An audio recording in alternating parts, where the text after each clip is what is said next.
Emmanuel Ruben, vous rappelez que le Danube a été une frontière dès l'Empire romain, puisqu'il servit à tracer l'imesse de l'Empire. Et vous rappelez d'ailleurs que l'Europe est le plus dense écheveau de frontières de la planète.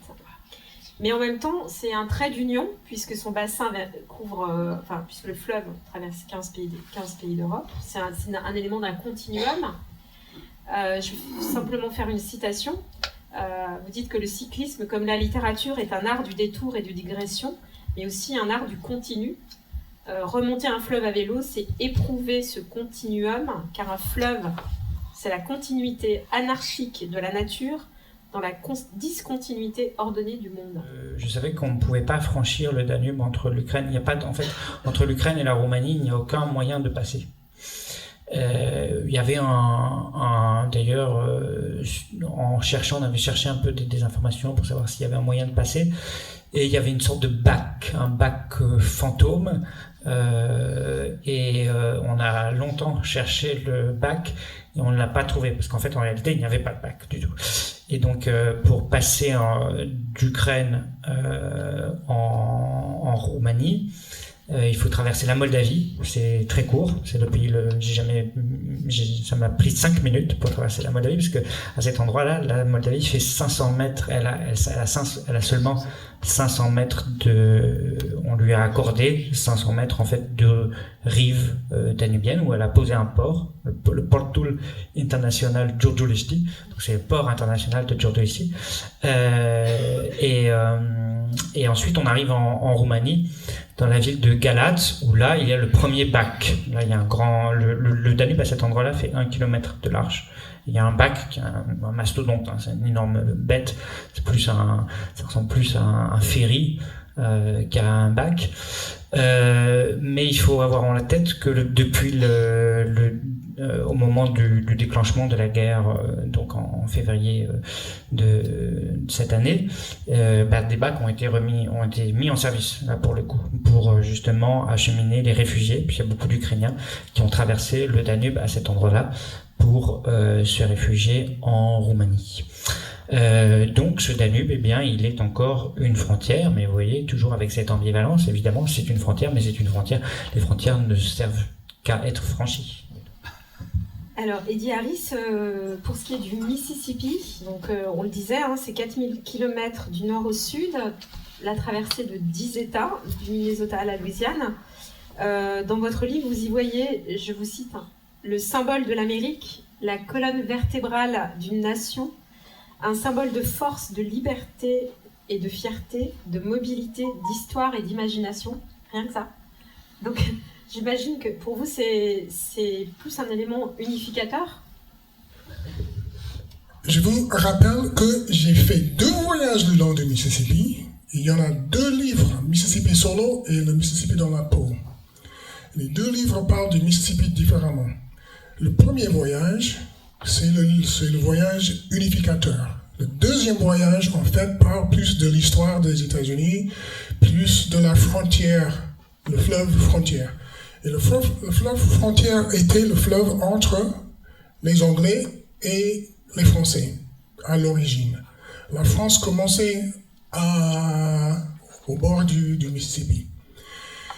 Les États-Unis est un pays de frontières. Sans frontières, on est un peu perdu. On a perdu le chemin maintenant, en 2022, parce que nous n'avons plus de frontières.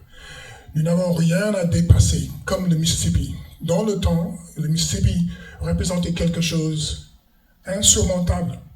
C'était très important pour l'identification des États-Unis, pour dire que on a franchi le Mississippi pour conquérir le Grand Ouest. C'était très important pour le mythe des États-Unis. Et pour moi, le mythe du fleuve, c'est pas seulement une question du pouvoir économique, et pas seulement 4000 km, mais aussi ancré dans l'esprit américain. C'est ce fleuve qui unifie et qui divise en même temps que faire la frontière à franchir, et un transporteur de commerce et de culture. Sans le Mississippi, je pense que les États-Unis n'auraient pas pu être le pays qu'il est devenu. dites ça, c'est marrant parce que j'ai été frappée quand vous avez beaucoup parlé, bravo.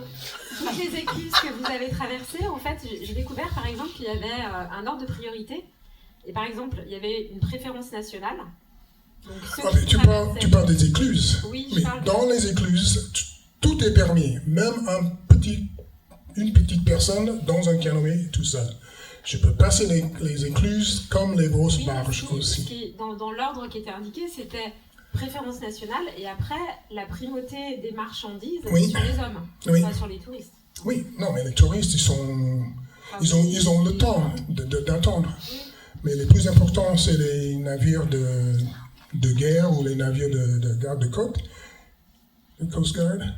Deuxièmement, les écluses sont pour le transport de commerce. Et derrière tout ça, c'est les petits hommes dans son canoë. Ça, c'était juste pour vous faire parler un tout petit peu plus. Mais ce qui est intéressant, c'est que si vous voyez les écluses, elles sont énormes. Mais ils permettent une personne dans son canoë, tout seul, passer. Mais ça, c'est incroyable. Par contre, il y a une expression que j'ai trouvée extrêmement intéressante dans votre livre, c'est celle d'axe de vie. Vous écrivez, alors je vous cite, « Un fleuve n'est pas un trait sur une carte, c'est un axe de vie au sein d'un monde d'interaction. » Est-ce que vous pouvez développer justement cette idée? Parce qu'on voit bien que c'est tout un écosystème. C'est intéressant que vous le définissiez. Alors c'est vrai que vous avez un regard plus de géographe et de botaniste, mais cette notion d'axe de vie, comment vous pouvez peut-être la développer? Alors, je vais quand même revenir sur cette question de frontières, parce que, bon, il y a la France et la Suisse, je vais y revenir, et puis il y a aussi l'intérieur de la France. C'est-à-dire que, bon, on va dire, ok, c'est un axe, c'est vraiment un fleuve qui est très largement en France, et dans l'idée qu'on a, en tout cas en tant que nous, Français. Et puis, c'est un axe de vie social. Si on revient à Élisée Reclus, il a dit le Rhône est le chemin des nations, c'est-à-dire c'est vraiment un axe fondamental entre la Méditerranée, ses peuples, les Grecs, les Phocéens, les Romains, etc., et l'intérieur de l'Europe de l'Ouest. Donc c'est un axe très important. Et il y a une unité aujourd'hui au sein de la France. Après, quand on regarde un petit peu plus précisément, on se rend compte que ça n'a évidemment pas toujours été comme ça. Et les Rhodaniens connaissent, il y a une expression, hein, autrefois les mariniers disaient « Ampi » et « Riome », c'est-à-dire ils disaient « Ampi » pour la rive gauche et « Riome » pour la rive droite, pour dire « Royaume de France » et « Empire » de l'autre côté. Donc ça a été très longtemps une frontière entre deux mondes politiques bien différents.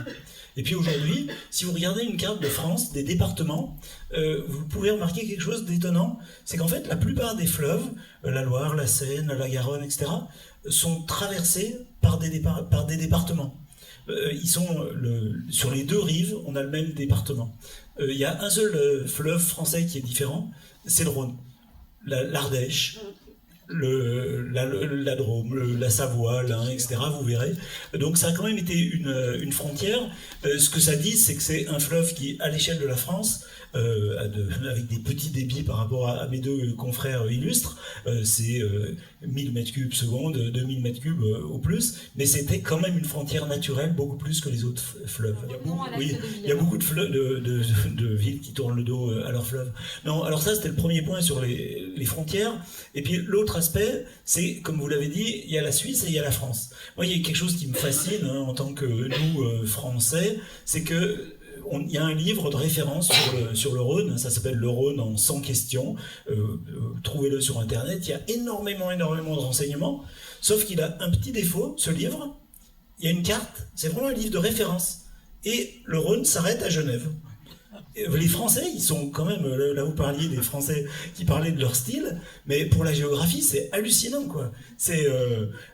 Non, on a complètement oublié qu'il y a un truc qui s'appelle le Léman et qu'après il y a le Valais qui fait encore 200 km, quoi. Donc ça, c'est quand même un monde en tant que tel. Parce qu'il y a une autre chose que les Français ignorent encore plus, c'est qu'il faut se souvenir qu'il y a un truc en amont du Léman, mais en plus, les sources du Léman, elles sont dans le monde germanophone. Et ça, très souvent, les Français l'ont oublié. Ils ont oublié que on dit le Rhône, mais c'est Die Roten, c'est pas le même nom et c'est féminin le Rhône. Donc, etc. Donc il y a des frontières à l'intérieur de tout ça. Et puis après, bon, juste sur l'aspect fleuve, axe de vie, c'est que pour les hommes, effectivement, les frontières, c'est quand même quelque chose qui arrive, qui a beaucoup de conséquences, mais qui n'empêche pas les migrations. Et évidemment, moi je suis naturaliste, je parle de la faune, de la flore. Là, les frontières politiques, elles ont quand même une importance assez relative. Et comme vous le dites, un fleuve, c'est un axe, c'est un trait sur une carte. D'accord, il y a une source, d'accord, il y a une embouchure, mais il y a tout le chevelu. En fait, toutes les sources sont aussi importantes que la source officielle. Et puis, il y a les interactions. L'eau, elle finit à la mer, cette eau, elle existe, elle a sa vie, elle s'évapore, il y a un cycle de l'eau, et les organismes vivants, il y a des poissons qui vivent en mer une partie de l'année, et qui remontent les fleuves une autre partie de l'année. Donc on est dans des interactions, et je parle des oiseaux notamment, et avec mon petit oiseau fétiche, qui est le milan noir, qui est un petit rapace, pour moi c'est l'oiseau du Rhône, sauf que lui, il est plus africain, parce qu'il passe plus de temps dans les savanes africaines que le long du Rhône. Donc c'est juste des petites images pour se dire qu'en fait un fleuve, il n'est pas isolé, il est connecté à un monde beaucoup plus vaste.